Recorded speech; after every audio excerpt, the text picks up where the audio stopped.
أنت الرحمن يا الله، أنت الرحيم يا الله، أنت السلام يا الله، أنت العزيز يا الله، أنت القدوس يا الله، أنت الجبار يا الله.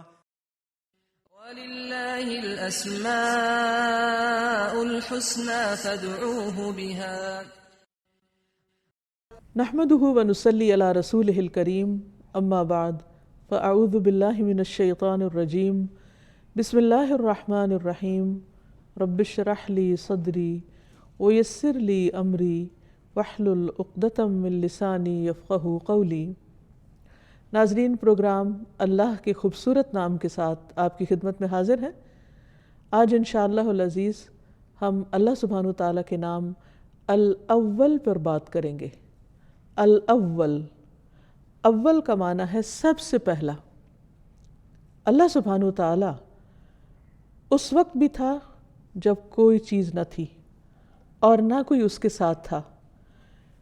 جب کچھ نہ تھا تو اللہ کی ذات تھی، اور اللہ سبحانہ وتعالیٰ صرف اپنی ذات کے اعتبار سے نہیں بلکہ اپنی صفات کے اعتبار سے بھی سب سے اول ہے، سب پر مقدم ہے، سب سے بلند اور برتر ہے۔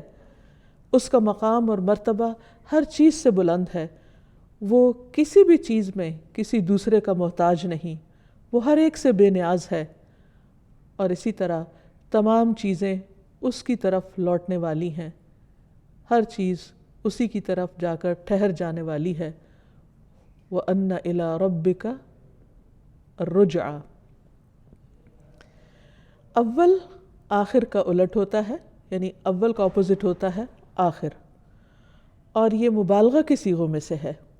قرآن مجید میں آتا ہے هُوَ الْأَوَّلُ وَالْآخِرُ وَالظَّاهِرُ وَالْبَاطِنُ وَهُوَ بِكُلِّ شَيْءٍ عَلِيمٌ۔ وہی سب سے پہلے ہے اور وہی سب سے آخر میں، اور ظاہر ہے اور چھپا ہوا ہے، اور وہ ہر چیز کو خوب جاننے والا ہے۔ تو آئیے دیکھتے ہیں کہ اللہ سبحانہ وتعالیٰ کس کس اعتبار سے اول ہے اور اس کے دلائل کیا ہیں۔ سب سے پہلی چیز تو زمانے کے اعتبار سے اول ہے، یعنی اللہ سبحانہ وتعالیٰ اپنے زمانے میں اپنے سوا ہر چیز پر مقدم ہے۔ یعنی جب اللہ سبحانہ وتعالیٰ تھے تو اور کوئی چیز نہ تھی۔ عمران رضی اللہ عنہ کہتے ہیں کہ رسول اللہ صلی اللہ علیہ وسلم نے فرمایا، اللہ تھا اور اس سے پہلے کوئی نہ تھا، اور اس کا عرش پانی پر تھا۔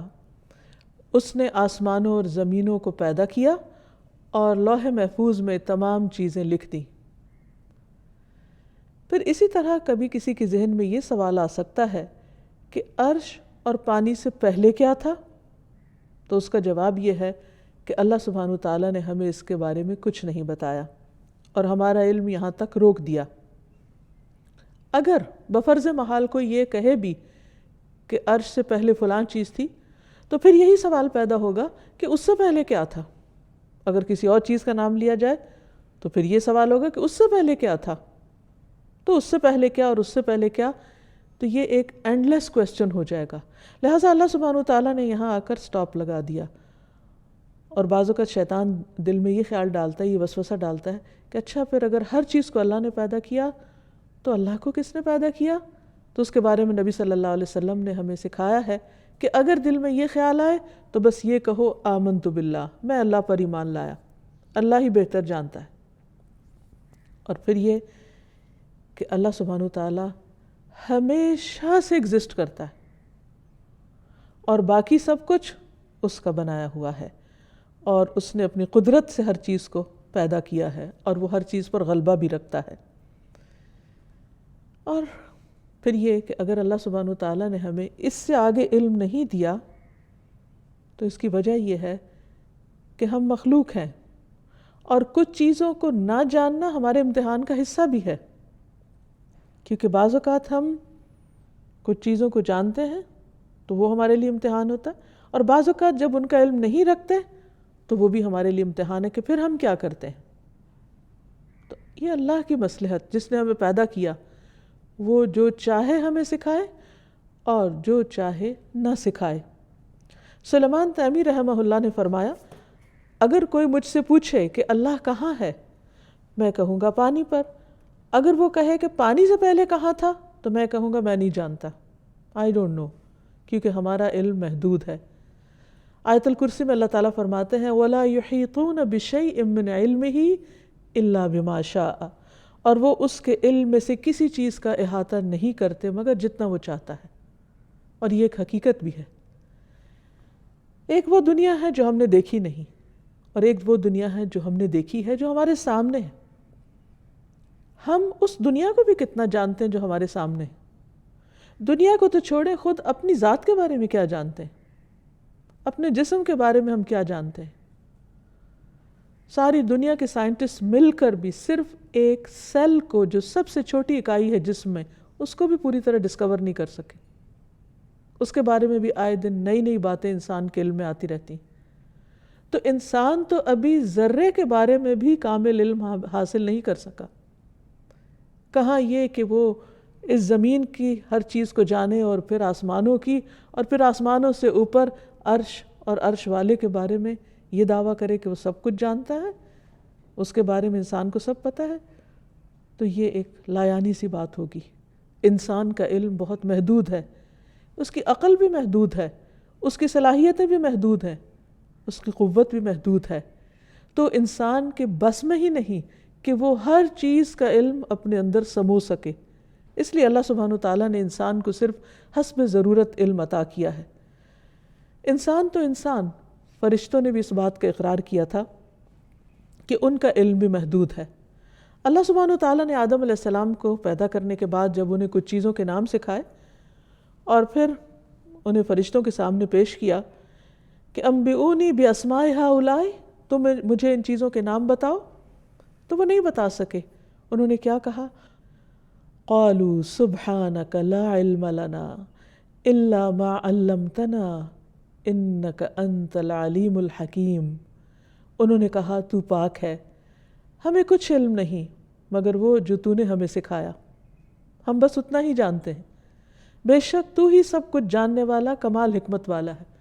تو اس سے یہ پتہ چلتا ہے کہ انسان کا علم بہت محدود ہے، فرشتوں کا علم بہت محدود ہے، اور باقی مخلوقات بھی اپنے اپنے دائرے میں گھوم رہی ہیں. صرف ان کو یہ پتہ ہے کہ ان کو کیا کرنا ہے، وہ سب چیزوں کے بارے میں نہیں جانتے.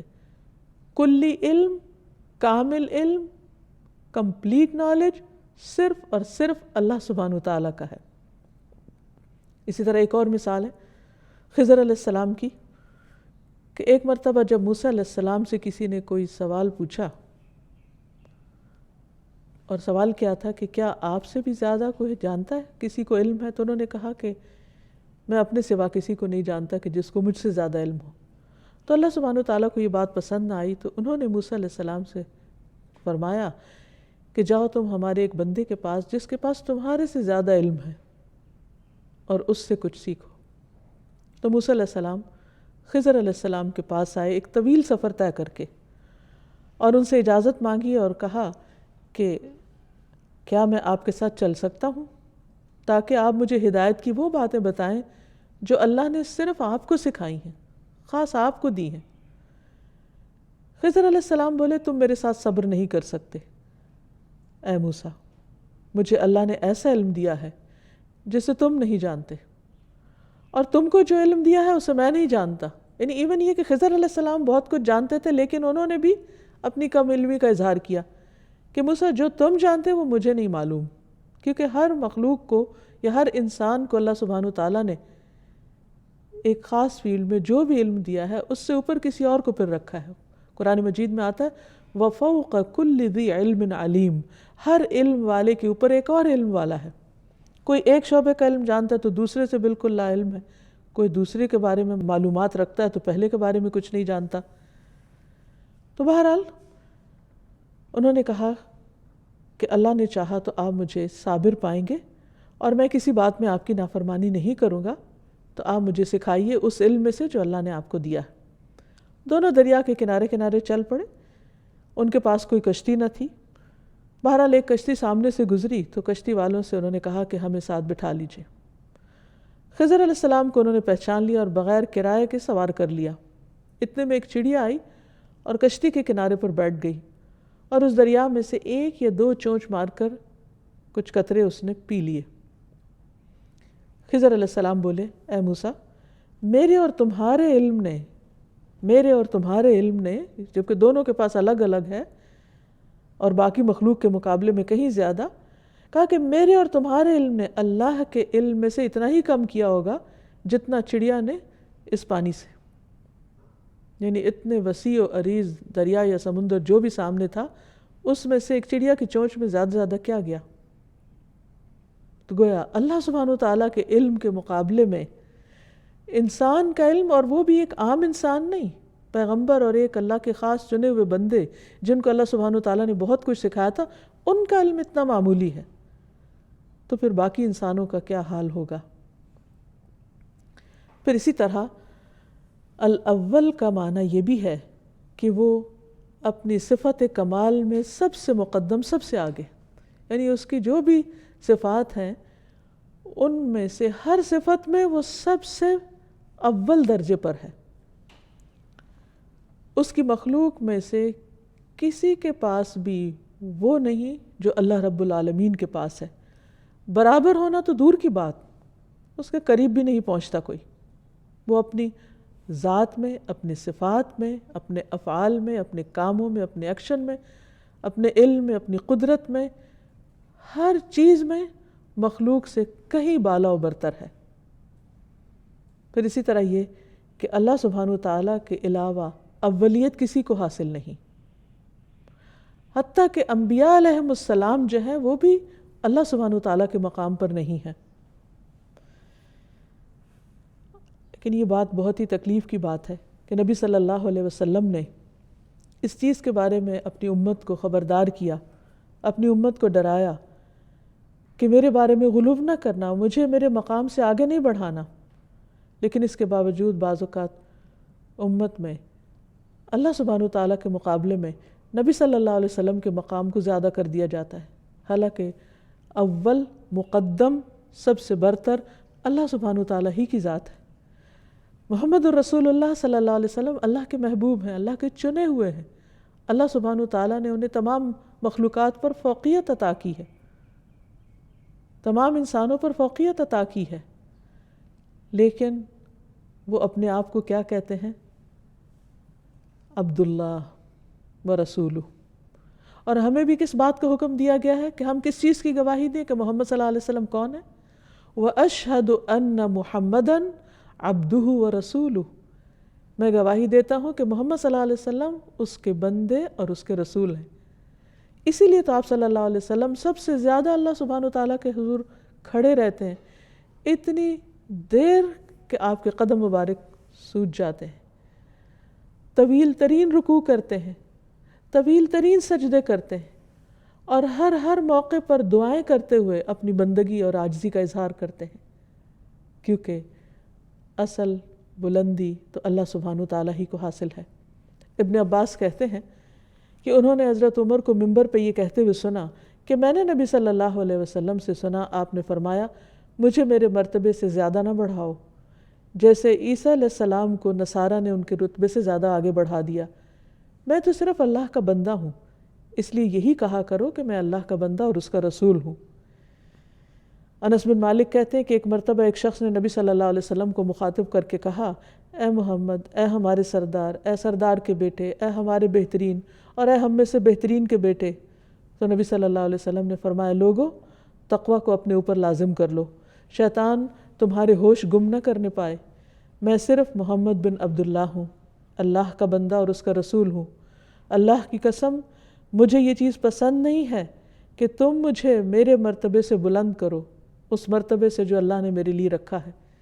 یعنی نبی صلی اللہ علیہ وسلم کو خود اپنے لیے وہی مقام پسند تھا جو اللہ سبحانہ وتعالیٰ نے ان کو عطا کیا۔ ابن عباس کہتے ہیں کہ ایک شخص نے کہا، جو اللہ چاہے اور جو آپ چاہیں۔ تو آپ نے فرمایا، تم نے مجھے اللہ کا شریک بنا دیا؟ یوں کہو کہ جو اکیلا اللہ چاہے، یعنی کوئی چیز اس وقت تک نہیں ہوتی جب تک کہ اللہ نہ چاہے، یا اللہ چاہے تو کام ہوتا ہے۔ تو اس لیے اس میں کسی بندے کو شریک کرنا یہ شرک میں شامل ہو جاتا ہے۔ پھر اسی طرح اللہ سبحانہ وتعالیٰ اپنی تخلیق کے اعتبار سے بھی اول ہے، یعنی سب سے پہلے اسی نے چیزوں کو ایجاد کیا، ان کی صورت بنائی، ان کی تخلیق کی، اور ہر چیز پہلی بار اللہ ہی نے بنائی۔ آج انسان جو کچھ بنا رہے ہیں اور اس پر وہ حیران ہوتے ہیں اور انسانوں کی بڑائیاں بیان ہوتی ہیں، وہ اگر دیکھا جائے تو سب کچھ کہاں سے بنا؟ مثلا ایک بلند و بالا عمارت جس پر لوگوں کو بہت فخر ہوتا ہے اور اس پر وہ اپنے آپ کو دوسرے قوموں کے مقابلے میں بلند سمجھتے ہیں، اگر دیکھا جائے تو جس چیز سے انہوں نے یہ عمارت بنائی وہ کس نے بنایا تھا؟ اس میں جو لوہا استعمال ہوا وہ کہاں سے آیا؟ جو پتھر استعمال ہوا، جو سیمنٹ استعمال ہوا، جو لکڑی استعمال ہوئی، جو باقی تمام میٹیریل، وہ کہاں سے آیا؟ وہ کس نے بنایا تھا؟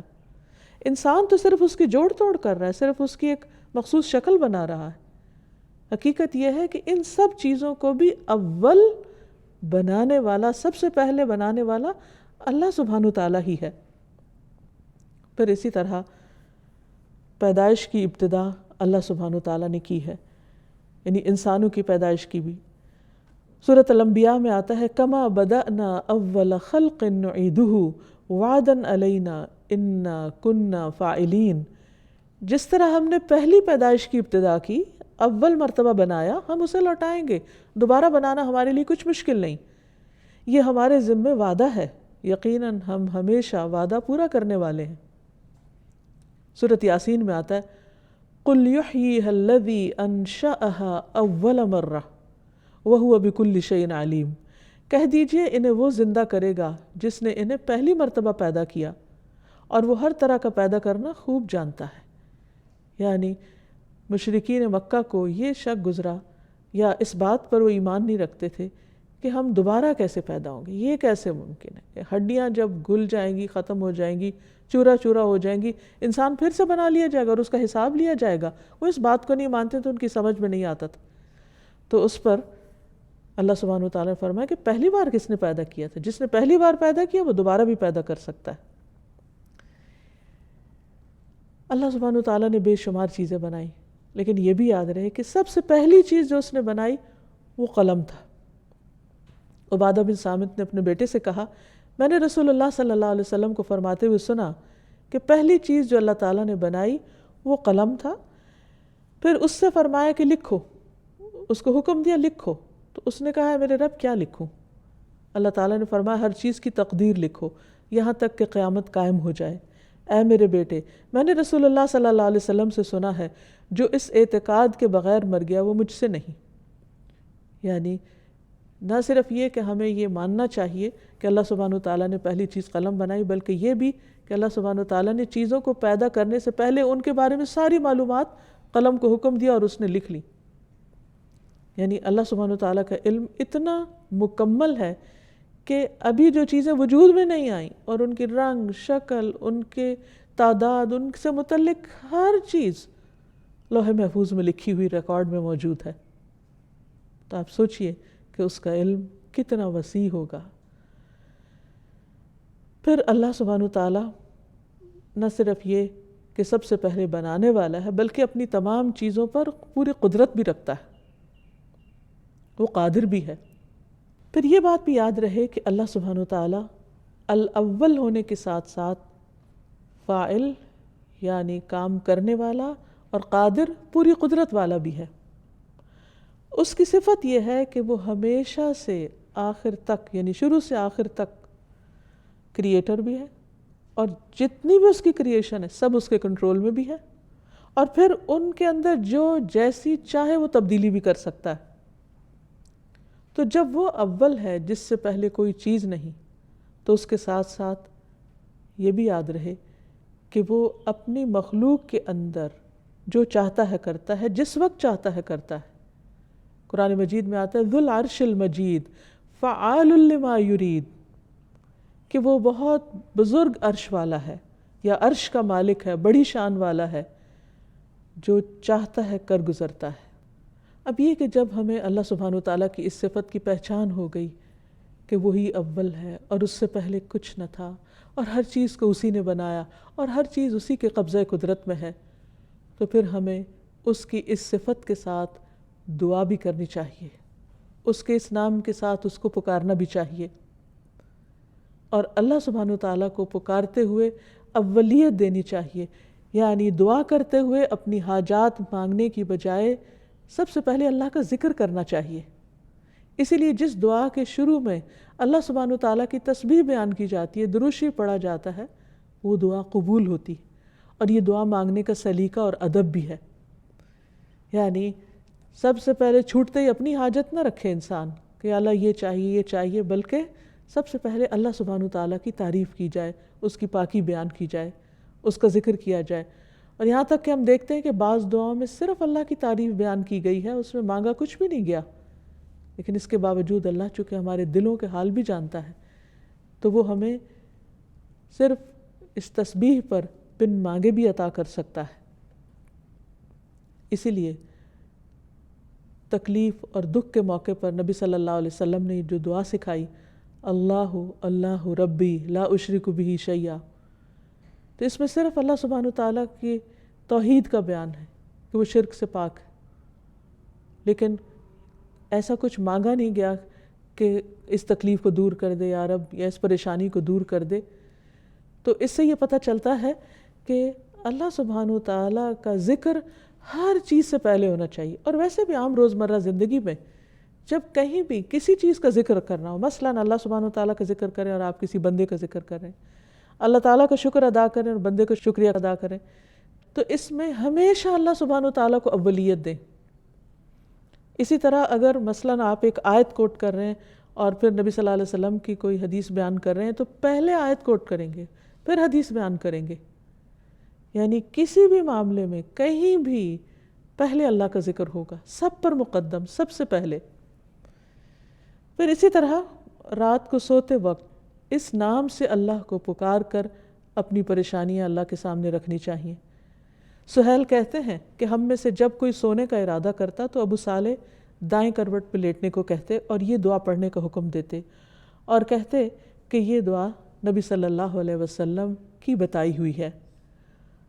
دعا ہے اللہم رب السماوات ورب الارض ورب العرش العظیم ربنا ورب كل شيء فالق الحب والنوى ومنزل التوراة والإنجيل والفرقان اعوذ بك من شر كل شيء انت آخذ بناصيته اللهم انت الاول فليس قبلك شيء وانت الاخر فليس بعدك شيء وانت الظاهر فليس فوقك شيء وانت الباطن فليس دونك شيء اقض عنا الدین واغننا من الفقر۔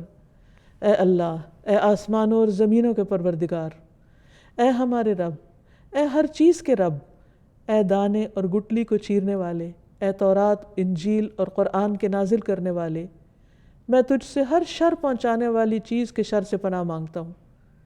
یعنی پہلے اللہ سبحانہ وتعالیٰ کی ان صفات کا ذکر، اور پھر یہ کہ اللہ کوئی بھی جو شر ہے، کوئی بھی جو پریشانی کی بات ہے، ان سب چیزوں سے بچنے کے لیے اپنے آپ کو تیری حفاظت میں دیتا ہوں، اور ہر اس چیز کو جو شر پہنچانے والی ہے تو اسے اس کے بالوں سے پکڑنے والا ہے، یعنی وہ تیرے قبضے قدرت میں ہے، تو سب سے پہلے ہے، تجھ سے پہلے کچھ نہیں، تو ہی آخر ہے، تیرے بعد کچھ نہیں، تو سب سے اوپر ہے، تیرے اوپر کچھ نہیں، اور تو ہی باطن میں ہے، تجھ سے مخفی کوئی چیز نہیں۔ اے اللہ میرے قرض ادا کر دے اور مجھے فقر سے بے نیاز کر دے۔ تو ان ساری پریشانیوں کو دور کرنے کے لیے اللہ سبحانہ وتعالیٰ کی ان صفات کے ساتھ اللہ تعالیٰ کو پکارنا چاہیے۔ پھر یہ کہ اس نام کا بندے کی زندگی پر ایک اثر ہونا چاہیے۔ جب ہم اللہ تعالیٰ کو الاول مان لیں تو پھر اس کی جھلک ہمارے عمل میں، ہمارے کردار میں، ہماری سوچ میں، ہمارے خیالات میں ہونی چاہیے۔ سب سے پہلی بات یہ کہ اس بات پر ہمارا پورا یقین ہونا چاہیے کہ اللہ تعالیٰ اپنی ذات اور اپنی صفات میں سب سے پہلے ہے، اول ہے، مقدم ہے۔ باقی سب کام اپنی جگہ، حقوق العباد بھی اپنی جگہ، بندوں کی خدمت، سارے کام دنیا کے، خود کھانا پینا سونا، اپنی دیگر ضروریات پوری کرنا، مختلف چیزوں سے تعلق رکھنا، ان کی محبت دل میں ہونا، سب چیزیں اپنی اپنی جگہ پر ہیں، لیکن ان سب میں سب سے پہلا حق، اول حق اللہ سبحانہ وتعالیٰ کا ہو، کیونکہ وہ اول ہے. پھر ہر چیز اسی کی طرف لوٹائی جائے، کیونکہ ہر چیز کا مرجع اور منتہا اللہ رب العالمین ہے. پھر اس ذات پر بھروسہ جس نے ہماری ابتدا کی اور جس کے پاس ہماری انتہا ہے. جیسے قرآن مجید میں آتا ہے وَهُوَ الَّذِي يَبْدَأُ الْخَلْقَ ثُمَّ يُعِيدُهُ وَهُوَ أَهْوَنُ عَلَيْهِ وَلَهُ الْمَثَلُ الْأَعْلَى فِي السَّمَاوَاتِ وَالْأَرْضِ وَهُوَ الْعَزِيزُ الْحَكِيمُ. وہی ہے جو خلق کو پہلی بار پیدا کرتا ہے، سب سے پہلے اسی نے بنایا، پھر دوبارہ بھی پیدا کرے گا، اور وہ اسے زیادہ آسان ہے، اور آسمانوں اور زمین میں سب سے اونچی شان اسی کی ہے، اور وہی سب پر غالب اور حکمت والا ہے. پھر یہ کہ جب ہم اللہ کو اول مان لیں اور اس کو اپنی پرائرٹی نمبر 1، ترجیح نمبر 1 رکھیں اپنی زندگی میں کہ میرے لیے سب سے اہم ترین کام اس کو خوش کرنا ہے، تو پھر نیکیوں میں ہم اولیت اختیار کریں، نمبر 1 ہو، عبادت ہماری نمبر 1 درجے کی ہو، ہمارا اخلاق نمبر 1 درجے کا ہو، ہمارے دوسروں کے ساتھ معاملات نمبر 1 ہوں، اور یہ سب کچھ ہم اللہ سبحانہ وتعالیٰ کی رضا کے لیے کریں اور نیکیوں کے کام میں آگے بڑھیں. کیونکہ صرف اتنا کافی نہیں کہ ہم جان لیں اللہ اول ہے اور وہ ہماری پرائرٹی نمبر 1 ہے، پھر یہ بھی دیکھیں کہ ہم اس کی طرف بڑھنے میں کیا طریقہ اختیار کر رہے ہیں.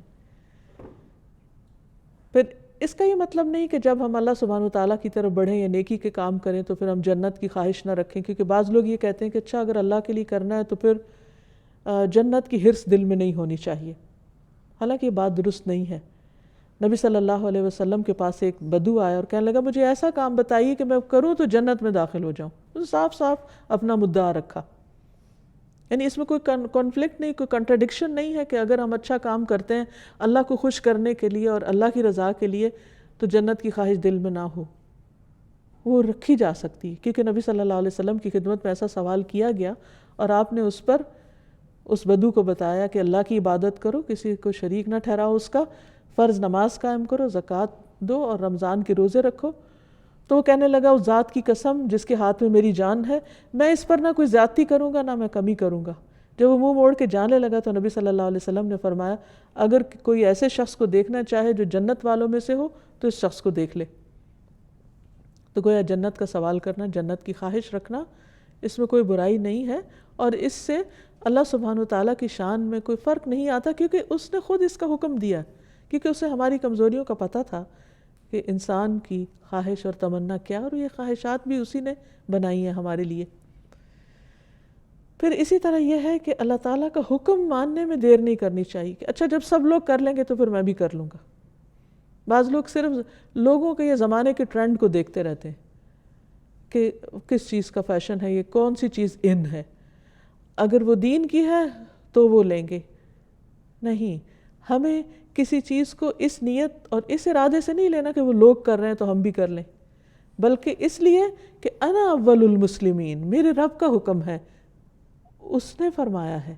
اب دیکھیے کہ جس سے ہمیں محبت ہوتی ہے اس کی ایک پکار پر ہم دوڑے چلے آتے ہیں. ماں اپنے بچے سے محبت کرتی، بچہ چوں بھی کرتا ہے تو ماں کی آنکھ کھل جاتی، باقی آس پاس کے سب لوگ سو رہے ہوتے ہیں، ماں کیسے جاگ جاتی؟ کیونکہ دل میں محبت ہے، ایک چاہت ہے، ایک رحم ہے، ایک کیئر ہے، کنسرن ہے، خیال ہے، تو اسے بٹھاتا ہے.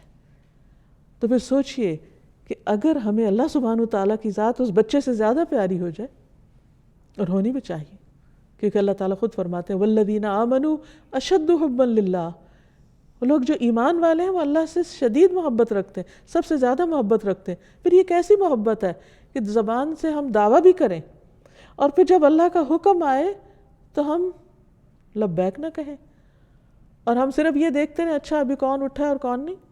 فار ایگزامپل نماز ہی کا وقت ہے، اللہ تعالیٰ فرماتا ہے حی علی الصلاۃ حی علی الفلاح، آؤ نماز کی طرف، آؤ کامیابی کی طرف، پکار آ رہی ہے، اور ہم یہ دیکھتے رہے اچھا فلاں نے پڑھ لی، فلاں اٹھ گیا، فلاں پڑھ لے تو پھر اس کے بعد میں اٹھوں گی. نہیں، اللہ کی طرف سے اس پکار کا آنا ہی کافی ہے، اور مجھے اپنے عمل کا حساب دینا اور مجھے اپنی محبت کا پروف دینا ہے کہ میں سب سے پہلے آ رہی ہوں.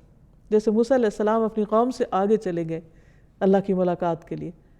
وَعَجِلْتُ إِلَيْكَ رَبِّ لِتَرْضَى، میں تیری طرف جلدی آ گیا اس لیے کہ اے رب تو مجھ سے راضی ہو جائے. تو جو بندہ اللہ سے محبت کرتا ہے وہ لازماً اللہ کو راضی کرنا چاہے گا، اور وہ کاموں میں سستی اور تاخیر نہیں کرے گا جیسے منافقین کی صفت ہے. وَإِذَا قَامُوا إِلَى الصَّلَاةِ قَامُوا كُسَالَىٰ، جب وہ نماز کے لیے کھڑے ہوتے ہیں تو سستی کے مارے اٹھتے ہیں، نہ ہی پڑھنی پڑتی تو اچھا تھا، کیونکہ دل میں محبت جو نہیں، ایمان جو نہیں. تو اس لیے اللہ سبحانہ وتعالیٰ نے ہمیں حکم دیا فَفِرُّوا إِلَى اللَّهِ، اللہ کی طرف دوڑو. فَاسْتَبِقُوا الْخَيْرَاتِ، نیکیوں میں جلدی کرو، نیکیوں میں دوڑ لگا دو، ایک دوسرے سے آگے بڑھو. سابقوا إلى مغفرة من ربكم وجنة عرضها كعرض السماء والأرض أعدت للذين آمنوا بالله ورسله ذلك فضل الله يؤتيه من يشاء والله ذو الفضل العظيم. اپنے رب کی بخشش اور اس جنت کی طرف ایک دوسرے سے آگے بڑھو. مقابلہ کرنا ہے تو اس چیز میں کرو، لیکن ہم حقیر دنیا میں مقابلے کرتے رہتے ہیں جو چند دن کے بعد ہمارے ہاتھ سے جانے والی ہے. فرمایا اس جنت کی طرف دوڑو جس کی چوڑائی آسمانوں اور زمین کی چوڑائی کی طرح ہے. یعنی ایک ایک بندے کی جنت اتنی بڑی ہوگی جتنی یہ زمین یا اس سے بھی زیادہ. وہ ان لوگوں کے لیے تیار کی گئی ہے جو اللہ اور اس کے رسولوں پر ایمان لائے. یہ اللہ کا فضل ہے، وہ اس کو دیتا ہے جسے وہ چاہتا ہے، اور اللہ بہت بڑے فضل والا ہے. یعنی یہ شوق، یہ محبت کہ اللہ کی طرف بڑھیں، یہ اللہ کا فضل ہے جس کے دل میں ڈال دے. ورنہ بڑھنے والے تو حقیر چیزوں کی طرف دوڑتے رہتے ہیں. ہم سب اپنے اپنے طرز عمل پر غور کریں کہ ہماری دوڑ کس چیز کی طرف ہوتی. ہم کس چیز اور کس کام میں شوق سے جاتے ہیں، محبت سے جاتے ہیں، دوڑتے ہوئے جاتے ہیں. کیا واقعی اللہ ہماری زندگی میں الاول ہے؟ کیا ہم اس کو الاول کے مقام پر رکھتے ہیں؟ اللہ کے مقرب فرشتوں کی صفت قرآن مجید میں بیان کی گئی ہے فَالسَّابِقَاتِ سَبْقًا فَالْمُدَبِّرَاتِ أَمْرًا. پھر جو آگے نکلنے والے ہیں وہ آگے بڑھ کر اپنا کام کرتے ہیں، اور پھر جو آگے نکلے اللہ کے مقرب فرشتوں کی صفت یہ بیان کی گئی ہے فَالسَّابِقَاتِ سَبْقًا فَالْمُدَبِّرَاتِ أَمْرًا. پھر جو آگے نکلنے والے ہیں آگے بڑھ کر نکلتے ہیں، اور پھر جو کسی کام کی تدبیر کرنے والے ہیں، یعنی جیسے اللہ تعالیٰ ان کو حکم دیتا ہے ویسے ہی کر ڈالتے ہیں. اسی طرح بندوں کا ثواب لکھنے میں بھی جلدی کرتے ہیں. ایک مرتبہ نماز میں رکوع سے اٹھ کر نبی صلی اللہ علیہ وسلم نے جب فرمایا سمع اللہ لمن حمدہ، تو ایک شخص نے پیچھے، جو آپ کا مقتدی تھا، آپ کے پیچھے نماز پڑھ رہا تھا، اس نے کہا ربنا ولک الحمد حمدا کثیرا طیبا مبارکا فی. تو سلام پھیرنے کے بعد آپ نے پوچھا کہ یہ کلمات کس نے ادا کیے؟ تو ایک شخص نے کہا کہ میں نے بولے. آپ نے فرمایا میں نے دیکھا، یعنی نماز میں، کیونکہ آپ صلی اللہ علیہ وسلم تو وہ دیکھتے تھے جو ہم نہیں دیکھتے، میں نے دیکھا کہ 30 سے زیادہ فرشتے ایک دوسرے سے آگے بڑھ رہے ہیں اس نیکی کو لکھنے کے لیے کہ ان کے حصے میں یہ سعادت آ جائے. پھر اسی طرح انبیاء کی صفت بھی یہی ہے کہ وہ نیکی کے کاموں میں دوڑ دھوپ کرتے تھے. اولئک یسارعون فی الخیرات وہم لہا سابقون. یہ وہ لوگ ہیں جو نیک کاموں میں جلدی کرتے ہیں اور یہی ان کی طرف آگے نکلنے والے ہیں. سورۃ الانبیاء میں فرمایا انہم کانوا یسارعون فی الخیرات ویدعوننا رغبا ورہبا وکانوا لنا خاشعین. بے شک وہ نیکیوں میں جلدی کرتے تھے اور ہمیں رغبت اور خوف سے پکارتے تھے اور ہمارے ہی لیے عاجزی کرتے تھے. یعنی انبیاء علیہم السلام جن پر دنیا کی حقیقت واضح ہو چکی تھی، وہ دنیا کے پیچھے دوڑنے والے نہیں تھے، وہ دنیا کے مقابلے میں آخرت کے لیے دوڑتے تھے اور جلدی کرتے تھے. اسی طرح ہم صحابہ کرام کو دیکھتے ہیں کہ وہ نیک کاموں میں بہت جلدی کرتے تھے، دیر نہیں لگاتے تھے، اور پھر اس میں ایک دوسرے سے سبقت لے جاتے. مثلا ایک موقع پر عبداللہ بن مسعود جب قرآن پڑھ رہے تھے تو نبی صلی اللہ علیہ وسلم ان کی قرات سننے کے لیے کھڑے ہو گئے، اور پھر بعد میں آپ صلی اللہ علیہ وسلم نے فرمایا کہ مانگو تمہیں دیا جائے گا، اور واپس جاتے ہوئے کہا کہ اگر کوئی قرآن پڑھنا چاہے تو ان کی طرح پڑھے. تو یہ خوشخبری تھی جو حضرت عبداللہ بن مسعود کے بارے میں آپ نے بتائی. تو اس پر حضرت عمر نے سوچا کہ صبح کے وقت میں سب سے پہلے جا کر ان کو یہ خوشخبری سناؤں گا. لیکن ہوا کیا کہ جب وہ وہاں پہنچے تو ابو بکر پہلے ہی پہنچے ہوئے تھے. نبی صلی اللہ علیہ وسلم نے یہ بھی بتایا کہ ہر دور میں سبقت کرنے والے ہیں. یعنی یہ ایسا نہیں ہے کہ صرف فرشتے سبقت کرتے ہیں یا انبیاء نے سبقت کی اور صحابہ کرام نے سبقت کی. ہر دور میں ایسے لوگ موجود ہوں گے جو نیکی کے راہ میں، خیر کے راستے میں دوڑنے والے اور آگے بڑھنے والے ہیں. اور اللہ سبحانہ وتعالیٰ ایسے لوگوں کی کس قدر دانی فرماتے ہیں. نبی صلی اللہ علیہ وسلم نے فرمایا، اللہ تعالیٰ فرماتا ہے، اے ابن آدم تو میری طرف کھڑا ہو، میں تیری طرف چل کر آؤں گا. یعنی صرف انسان کھڑا ہو جائے تو اللہ تعالیٰ چل کے آئیں گے. تو میری طرف چل کر آ تو میں تیری طرف دوڑ کر آؤں گا.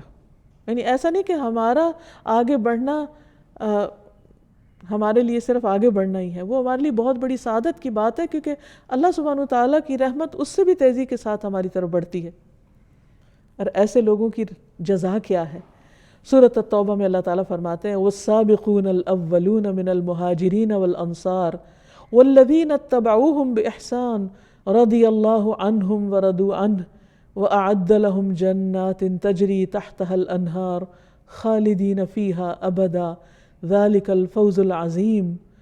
اور مہاجرین و انصار میں سے سبقت کرنے والے سب سے پہلے لوگ، اور وہ لوگ جو نیکی کے ساتھ ان کے پیچھے آئے، یعنی بعد کے دور میں بھی انہی کے راستے پہ چل رہے ہیں، اللہ ان سے راضی ہو گیا اور وہ اللہ سے راضی ہو گئے. اور اس نے ان کے لیے ایسے باغ تیار کیے جن کے نیچے نہریں بہتی ہیں اور ان میں وہ ہمیشہ رہنے والے ہیں. یہی بہت بڑی کامیابی ہے. پھر یہ کہ جو سابقون ہیں، آگے بڑھنے والے ہیں، ان کی جزا قرآن بتاتا ہے، والسابقون السابقون اولئک المقربون. جو پہل کرنے والے ہیں وہ آگے ہی بڑھنے والے ہیں اور وہی مقرب ہیں، یعنی اللہ سبحانہ وتعالیٰ کے قریب ترین ہیں. فی جنات النعیم، نعمتوں بھرے باغوں میں ہوں گے. ثلۃ من الاولین وقلیل من الآخرین، پہلے گروہ میں سے زیادہ ہوں گے اور بعد والوں میں سے کم ہوں گے.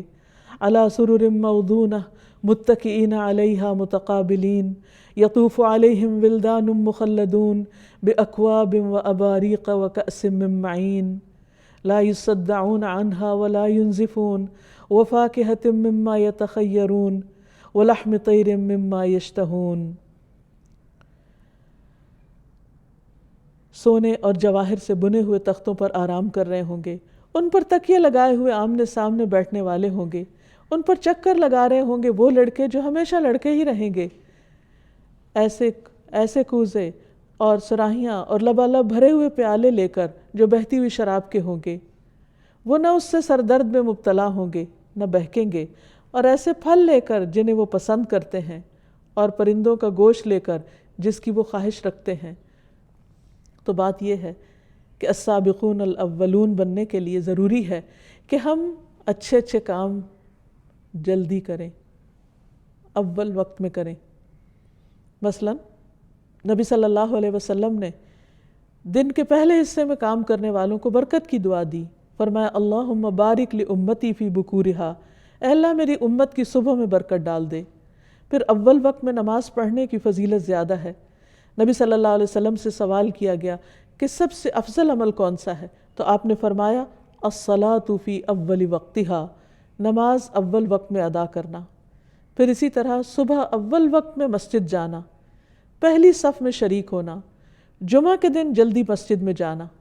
رسول اللہ صلی اللہ علیہ وسلم نے فرمایا، جس نے جمعہ کے دن غسل جنابت کیا پھر نماز کے لیے چلا گیا تو گویا اس نے ایک اونٹ کی قربانی کی، اور جو شخص دوسری گھڑی میں چلا تو گویا اس نے ایک گائے کی قربانی کی، جو تیسری میں گیا گویا اس نے ایک سینگ والا دمبا قربانی کیا، اور جو چوتھی گھڑی میں گیا گویا اس نے ایک مرغی قربان کی، اور جو پانچویں گھڑی میں چلا تو اس نے گویا ایک انڈا اللہ کی راہ میں دیا. پھر امام خطبے کے لیے نکل جاتا ہے تو فرشتے خطبہ سننے میں مشغول ہو جاتے ہیں. پھر اسی طرح یہ ہے کہ صدقہ خیرات کرنے میں بھی جلدی کرنی چاہیے. نبی صلی اللہ علیہ وسلم ایک مرتبہ عصر کی نماز پڑھانے کے بعد فوراً عجلت کے ساتھ کھڑے ہوئے اور لوگوں کی گردنیں پھلانگتے ہوئے اپنے ازواج میں سے کسی کے حجرے کی طرف تشریف لے گئے. آپ کی اس جلدی سے لوگ گھبرا گئے. جب واپس تشریف لائے تو دیکھا کہ آپ کے ہاتھ میں کچھ ہے. جب آپ سے پوچھا گیا تو آپ نے فرمایا، مجھے کچھ سونا یاد آ گیا تھا جو ہمارے ہاں رکھا ہوا تھا، اور میں نے اس بات کو برا سمجھا کہ وہ مجھے اللہ کی یاد سے روکے، لہٰذا میں نے اس کے تقسیم کرنے کا حکم دے دیا. پھر اسی طرح یہ کہ نیکی کا کوئی بھی موقع ملے تو فوراً آگے بڑھنا چاہیے اور اس میں جلدی کر کے جلد فائدہ اٹھانا چاہیے. اور پھر ایسے ذکر کرتے رہنا چاہیے کہ جس کی وجہ سے انسان السابقون میں شامل ہو جائے، جیسے الحمدللہ، سبحان اللہ اور اللہ اکبر کا ورد کثرت کے ساتھ کرنا. اور جو لوگ اللہ سبحانہ وتعالیٰ کی یاد کو، اس کے ذکر کو اور نیک کاموں کو اولیت دیں گے، اللہ سبحانہ وتعالیٰ قیامت کے دن ان کو بھی اولیت دیں گے اور ان کے لیے آسانیاں فرمائیں گے۔ پھر اللہ سبحانہ وتعالیٰ کے محبوب بندے حضرت موسیٰ علیہ السلام ہوں یا حضرت ابراہیم علیہ السلام ہوں، ان کے بارے میں آتا ہے ابراہیم علیہ السلام کے بارے میں کہ کیونکہ انہوں نے اللہ سبحانہ وتعالیٰ کے حکم پر فوراً لبیک کہا، اذ قال لہ ربہ اسلم قال اسلمت لرب العالمین، تو نبی صلی اللہ علیہ وسلم نے فرمایا کہ انہیں مخلوق میں سب سے پہلے لباس پہنایا جائے گا، یعنی قیامت کے دن۔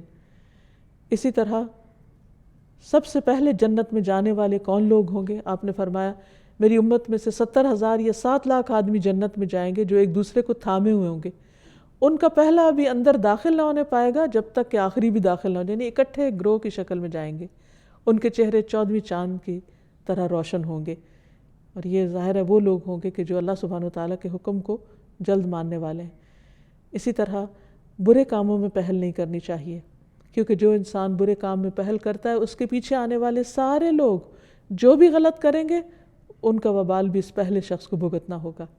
جیسے رسول اللہ صلی اللہ علیہ وسلم نے فرمایا سب سے پہلے جس نے دین ابراہیم کو بدلا وہ عمرو بن لحی ہے، اور جتنا بھی شرک اس کے بعد وہاں ہوا اس سب کے گناہ کا ایک حصہ اس ابتدا کرنے والے پر تھا۔ پھر اسی طرح آپ نے فرمایا کہ میں نے اس کو دیکھا، یعنی عمرو بن لحی کو، کہ وہ جہنم میں اپنی انتڑیاں گھسیٹ رہا تھا، کیونکہ یہ پہلا شخص ہے جس نے صائبہ کی رسم نکالی۔ تو اللہ سبحانہ وتعالیٰ سے دعا ہے کہ وہ ہمیں جہاں اپنی پہچان دے رہا ہے وہاں اس کے تقاضے پورے کرنے کی بھی توفیق عطا فرمائے، اور اس نام کو جاننے کے بعد ہمیں توفیق دے کہ ہم نیکیوں میں آگے بڑھنے والے ہوں اور اللہ تعالیٰ کے احکام پر سب سے پہلے عمل کرنے والے ہوں۔ وآخر دعوانا ان الحمد للہ رب العالمین۔ القاهر يا الله، أنت الحسيب يا الله، أنت الشافي يا الله، أنت المبين يا الله، أنت الوكيل يا الله، أنت القيوم يا الله، أنت المتين يا الله، أنت السبوح يا الله، لا إله إلا الله محمد رسول الله، لا إله إلا الله محمد رسول الله۔